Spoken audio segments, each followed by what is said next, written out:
बार फिर आप सभी प्रतियोगी छात्रों एवं छात्राओं का स्वागत है अवस्थी क्लासेस में। मैं आरपी अवस्थी आप सभी विद्यार्थियों को नमस्कार करता हूं। उम्मीद करता हूं आप बहुत अच्छे होंगे। तो हम पढ़ रहे थे भारतीय इतिहास और भारतीय इतिहास में पढ़ रहे थे वैदिक काल। वैदिक काल में पूर्व के लेक्चर में मैंने आपको पढ़ाया था सामाजिक स्थिति के बारे में। आज हम पढ़ेंगे वैदिक काल की आर्थिक स्थिति के बारे में। तो आइए पढ़ते हैं आर्थिक स्थिति यानी इकोनॉमिकल कंडीशन क्या थी। आर्थिक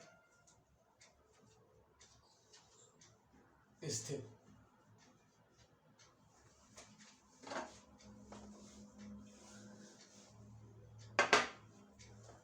आर्थिक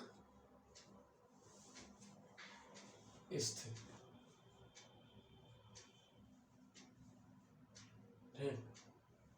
तो जो पूर्व वैदिक काल था,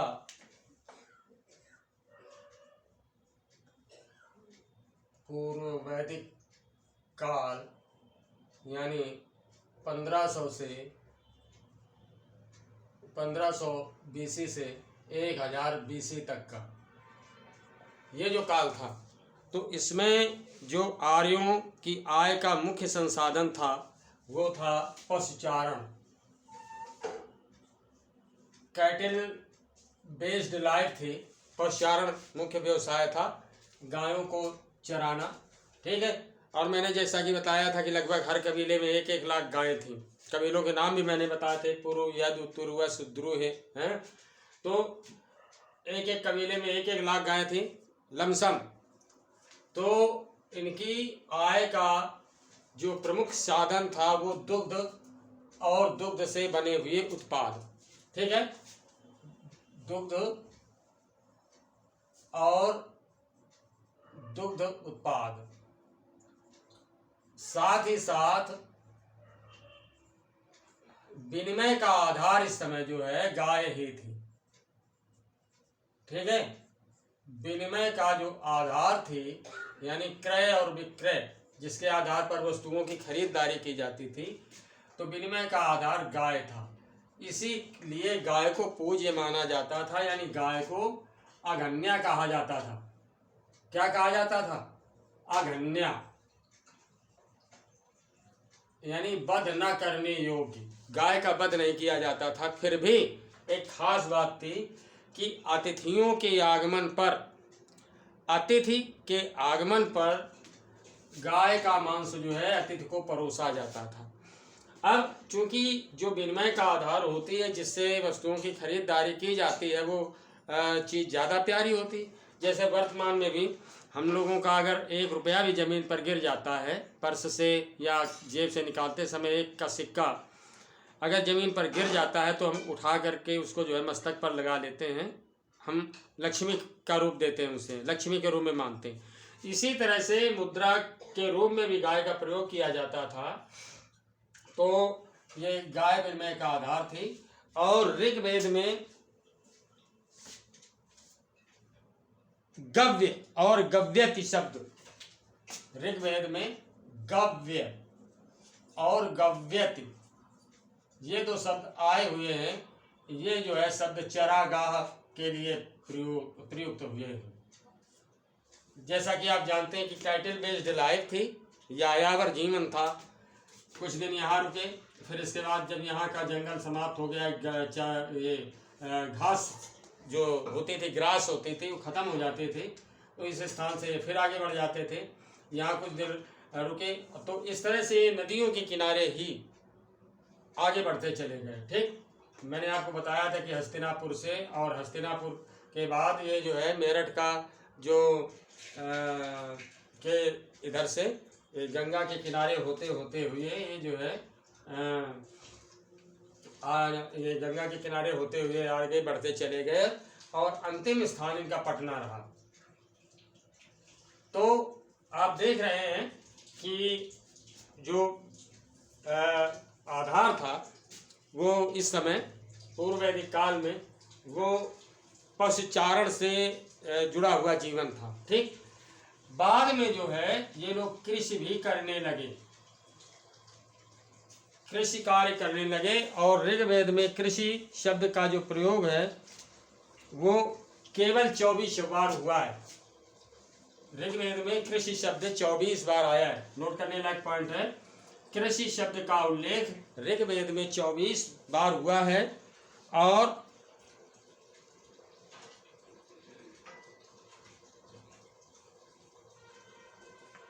जो इसमें पशु थे यानी गाय और अजा, बकरी, बतख, हाथी आज सभी से यार लोग जो है परिचित थे। ठीक, अब बात आती है कि जब कृषि कार्य होने लगा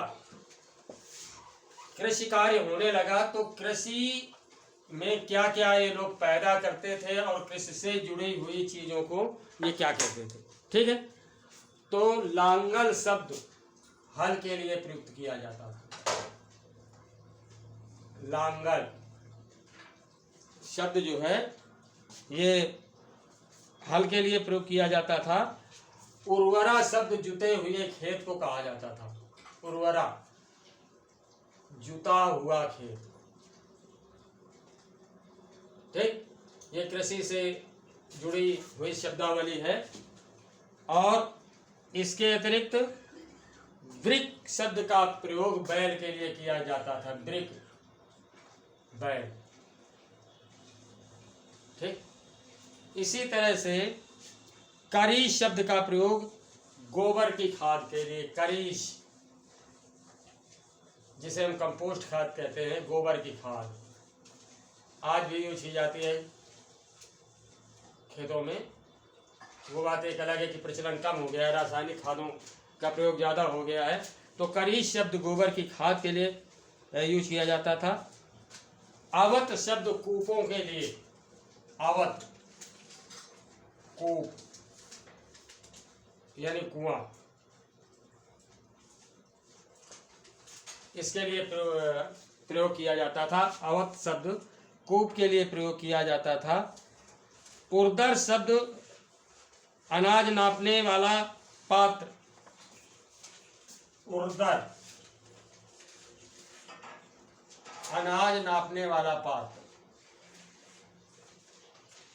अनाज इसी से नाप करके जो है जैसे भंडार कक्ष में रखना है या किसी को देना है, अनाज नापने वाला पात्र, अनाज नापने वाला पात्र। जैसे वर्तमान में खेती किसानी में प्रयुक्त किया जाता है ना, डलवा जिसको बोलते हैं, है ना, उसी तरह का ये उर्दर जो है अनाज नापने वाला पात्र था। सीता शब्द जो है हल से बनी हुई नालियों के लिए किया जाता था। सीता, ठीक है, सीता शब्द का प्रयोग जो है हल से बनी हुई नालियों के लिए किया जाता था। हल से जो नालियां बनती थी जुताई से, हल से बनी हुई नालियों के लिए किया जाता था सीता शब्द का प्रयोग, नालियों के लिए। ठीक, आगे हम देखते हैं कि स्थिर शब्द का प्रयोग अनाज जमा करने वाले कोठार के लिए होता था। स्थिर, अनाज जमा करने वाले, अनाज जमा करने वाले कोठार के लिए प्रयुक्त किया जाता था। इस शब्दावली पूछी जाती है परीक्षाओं में कभी कभी। इसी तरह से कीवाश शब्द हलवाहे के लिए, कीवाश जो हलवाहा होता था, है, देखते हैं आप कि जिनके पास खेती ज़्यादा होती है तो अपने यहाँ हलवाहा लगा लेते हैं जो जुताई बुआई का काम किया करता है। तो कीवाश शब्द का प्रयोग हलवाहे के लिए प्रयुक्त किया जाता था। और जो खेती किसानी करता था यानी हल चलाता था, भले वो घर का सदस्य हो, उसके लिए जो है उसे हलवाहा कहा जाता था। ठीक है, कभी घाव हुए हैं और उन्होंने अपने तजुर्बे के आधार पर खेती किसानी से बहुत सारी जुड़ी हुई चीज़ों का प्रयोग का वर्णन किया है, तो उन्होंने भी लिखा है कि जो पूछे सी हलवाहा कहाँ, जो पूछे सी हरवाहा कहाँ, ग्रामीण अंचल का शब्द है हरवाहा। तो जो पूछे से हरवाहा कहाँ, बीज बूढ़गे तिनके तहाँ। ठीक है, तो इस तरह से कीवाद शब्द जो है हलवाहे के लिए प्रयुक्त किया जाता था, और पर्जन्य शब्द बादल के लिए प्रयोग किया जाता था। पर्जन्य, पर्जन्य बादलों के लिए। भाई उस समय जो है इरिगेशन का कोई रिसोर्स तो था नहीं, प्राकृतिक सिंचाई पर ही ये कृषि निर्भर करती थी, तो ये जो है बादल के लिए पर्जन्य शब्द प्रयोग किया जाता था। और ऋग्वैदिक काल में राजा भूमि का स्वामी नहीं होता था, विशेष रूप से युद्धकालीन स्वामी होता था। सब बात समझ आ रही होगी कि ऋग्वैदिक काल में राजा जो है भूमि का स्वामी नहीं होता था। हम ऋग्वैदिक बात कर रहे हैं, पूर्व वैदिक काल की से हमने बताया था कि ऋग्वैदिक काल भी कहते हैं। ऋग्वैदिक काल, तो इस काल में राजा जो है भूमि का स्वामी नहीं होता था, ये केवल जो है युद्ध का स्वामी होता था। ठीक, आगे बात करेंगे हम उद्योग धंधों की। ठीक है, तो आगे अब उद्योग देखते हैं, क्योंकि यह भी आर्थिक स्थिति का आधार है ना। उद्योग और जो कृषि के अतिरिक्त दूसरे काम होते थे वो क्या क्या थे। तो ऋग्वैदिक काल में वस्त्र धुलने वाले, वस्त्र बनाने वाले, ठीक है, और लकड़ी एवं धातु का काम करने वाले, बर्तन बनाने वाले शिल्पों के विकास के बारे में विवरण मिलता है। यानी जो कपड़ों की धुलाई करते थे, जैसे आजकल भी हैं, आज तो शहरों में लॉन्ड्री हो गई है। ठीक है, और जो कपड़ों की धुलाई करने वाले होते हैं, आप जानते हैं कि कपड़ों की धुलाई कौन करते हैं, जो वस्त्रों का निर्माण करते थे, कपड़े बुनते थे, उनको वाय कहा जाता था। ठीक है, इनका वर्णन मिलता है ऋग्वेद में। बर्तन बनाने वाले, ठीक है, आज भी होते हैं, इनका इसका वर्णन किया गया है ऋग्वेद में। साथ ही साथ ये लकड़ी का काम करने वाले, लोहे का काम करने वाले, इनका भी वर्णन किया गया है। और चर्मकार और कुम्हार, इनका भी वर्णन किया गया है। ठीक है, लेकिन खास बात ये समझ लीजिए कि ऋग्वैदिक काल में ये जो व्यवसाय थे, इन एक ही परिवार में सभी लोग कोई न कोई ये व्यवसाय कर सकता था। कोई एक ही घर का कोई व्यक्ति कुम्हार हो सकता था, एक ही व्यक्ति घर परिवार का कोई व्यक्ति चर्मकार हो सकता था, एक ही घर का कोई भी व्यक्ति कपड़ा बुनकर हो सकता था, लकड़ी का काम करने वाला हो सकता था। जाति विभाजन, यानी ये उद्योग के आधार पर तो ये विभाजन था, लेकिन ये एक ही फैमिली के मेंबर होते थे। ठीक है, ऋग्वैदिक काल में एक ही फैमिली के मेंबर होते थे। और संभवतः आयस शब्द का उपयोग तांबे एवं कांसे के लिए, तांबा और कांसा, ये पूछा गया है सवाल परीक्षाओं में, इसके लिए आयस शब्द का प्रयोग किया गया है। ठीक, आयस। और तसर शब्द का प्रयोग जो है ऋग्वेद में करघे के लिए, करघा, करघे के लिए करघा होता है जिससे सूत काटा जाता है, तो इसका प्रयोग जो है करघे के लिए जो शब्द प्रयुक्त किया गया है ऋग्वैदिक काल में, उसे जो है तसर, तसर कहा गया है। तसर, तसर शब्द जो का प्रयोग जो है करघे के लिए किया गया है ऋग्वेद में। साथ ही साथ तंतु एवं ओत शब्दों का प्रयोग भी किया गया है। ठीक, ताना बाना, जो भी ये कपड़ा बुना जाता है इस तरह से, तो आप देखते हैं कि लंबा लंबा धागा होता है और इसे ये चौड़ाई में भी धागा होता है। ठीक है, इस तरह से ये कपड़े की बुनाई होती है, आप देखे हैं तो ये ताना होता है और ये जो है बाना होता है। ठीक, तो ताना और बाने के लिए जो शब्द प्रयोग किया गया है वो तंतु, ताना के लिए जो है तंतु शब्द,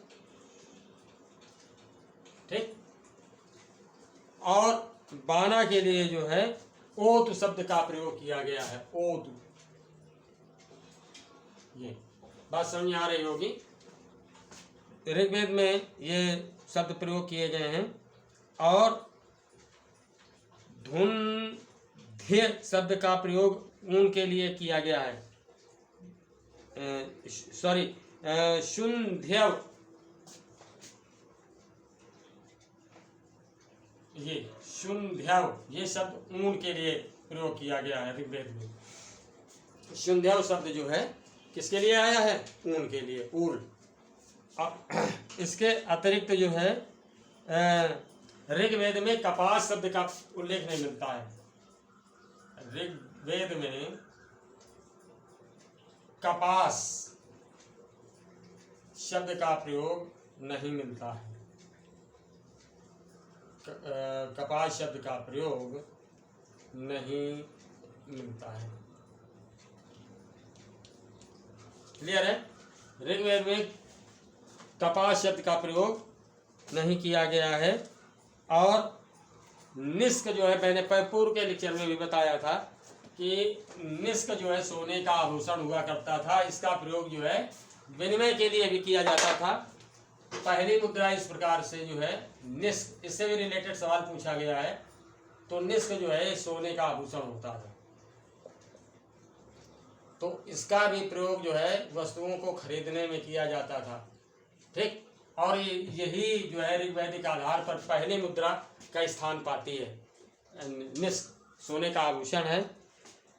इसके अतिरिक्त जो है बढ़ई के लिए तक्षण हुआ, त्वष्ट्रा। बढ़ई जानते हो आप, कारपेंटर।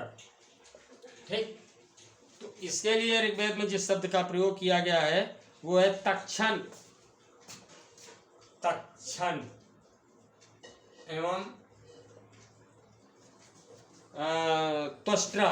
ठीक, त्वष्ट्रा, त्वष्ट्रा, इन शब्दों का प्रयोग किया गया है बढ़ई के लिए ऋग्वेद में। इसके साथ अनस शब्द जो है साधारण जो बैलगाड़ी होती थी, अनस साधारण बैलगाड़ी, जो बुलक कार्ट होते थे उसको, साधारण बैलगाड़ी को अनस कहा जाता था। और नद्र यानी नरकट का प्रयोग ऋग्वैदिक काल में स्त्रियां चटाई बुनने के लिए करते थी। यानी नद्र शब्द जो है कोई उपकरण रहा होगा, इसकी सहायता से महिलाएं जो है ऋग्वैदिक काल में चटाई बुनते थे। ठीक, चटाई की बुनाई का प्रयोग करती थी महिलाएं ऋग्वैदिक काल में। तो उसके लिए नद्र का प्रयोग करती थी। और इसे जो है नरकट भी कहा जाता था। नरकट, नद्र को नरकट भी कहा जाता था। और चर्मन, चमड़े का काम करने वालों को कहा जाता था चर्मन। ये चर्मन, चमड़े का काम करने वाले, चमड़े का काम करने वाले। अभी तक आप देख रहे हैं कि जाति का उदय नहीं हुआ है इस काल में, ऋग्वैदिक काल में अभी जो है जाति का उदय नहीं हुआ। एक ही परिवार के बहुत सारे लोग अलग अलग काम कर सकते थे। उनको काम करने के लिए जो है छूट थी, कोई सा भी वो उद्योग कर सकते थे, एक ही घर में एक ही परिवार में रखते थे। तो चर्मन शब्द जो है चमड़े का काम करने वाला कहलाता था।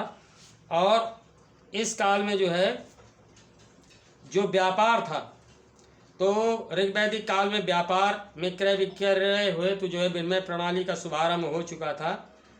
और इस प्रणाली में वस्तु नियम के साथ साथ गाय घोड़े एवं स्वर्ण भी क्रय विक्रय किया जाता था।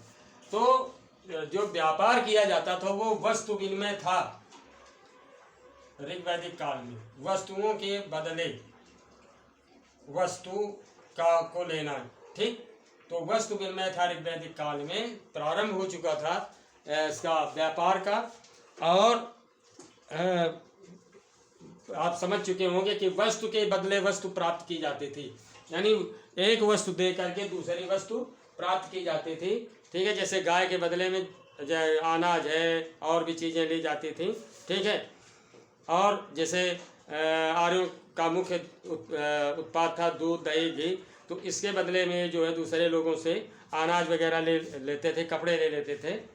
तो इस तरह से वस्तु विनिमय का प्रारंभ हो चुका था। और ऋग्वैदिक काल में व्यापार करने वाले जो सुदूर देशों से व्यापार करने आते थे, दूर दूर से व्यापार करने आते थे, ऐसे लोगों को जो है पणि कहा जाता था, ठीक। ये व्यापारियों के लिए शब्द यूज किया गया है, पणि। और ये सुदूर देशों से आने वाले होते थे, सुदूर देशों से आने वाले जो व्यापारी होते थे उनको पणि कहा जाता था, ठीक। तो ये व्यापार था। और व्यापार जो है जल एवं थल दोनों रास्तों से होता था। आंतरिक व्यापार जो था वो बहुधा बैलगाड़ी के माध्यम से किया जाता था। जो देश मतलब एक स्थान से दूसरे स्थान वस्तुएं लाई जाती थी वो बैलगाड़ी के माध्यम से लाई जाती थी। और नदियों के माध्यम से जल व्यापार होता था, नाव द्वारा जो है नदियों के माध्यम से जो व्यापार होता था वो जल मार्ग से होने वाला व्यापार कहा जाता था। और साथ ही साथ ऋग्वेद में जो है 100 पतवारों वाले जहाज का वर्णन मिलता है। ऋग्वेद में 100 पतवारों वाले एक जहाज का वर्णन मिलता है ऋग्वेद में। 100 पतवार जानते हो, जिससे पानी को पीछे किया जाता है, चप्पू। तो 100 पतवारों वाले एक जहाज का वर्णन मिलता है ऋग्वेद में। और इस काल में ऋण देकर ब्याज के लेने वाले वर्ग को वेकनाट कहा जाता था। जो ब्याज लेकर के पैसा देते थे, ठीक, ब्याज लेकर पैसा देने वाला जिसे महाजन भी कहते हैं ना, जिसे सूदखोर कहते हैं, सूदखोर, मनी लेंडर, ठीक। तो इसको जो है वेकनाट कहा गया है, वेकनाट ऋग्वेद में। वेकनाट शब्द का अर्थ है ब्याज लेकर पैसे देने वाला, यानी सूदखोर, जिसे हम मनी लेंडर कहते हैं। तो ये समझ में आ गया होगा। और